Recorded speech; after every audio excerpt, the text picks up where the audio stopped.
Pag mong bibitawan ha, sabihin mo, binitawan mo, wag.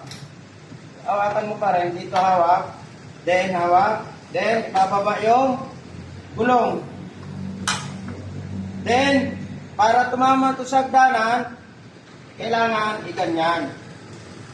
O, pababa, pag nakaangat dyan, aandar yan pag binan mo. Yan. Yan o. Diba?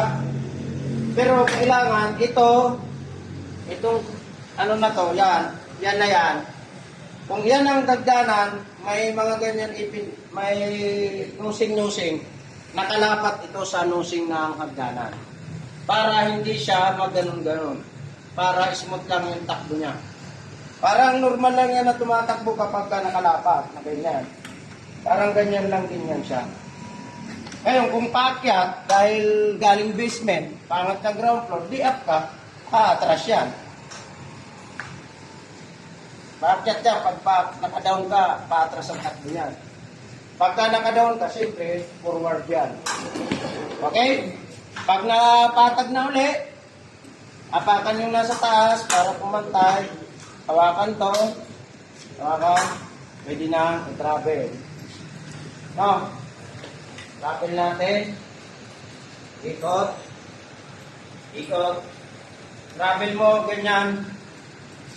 Then, andito na tayo. Nasa ambulansya na. Kailangan na natin siyang ibaba. Ilang puli na.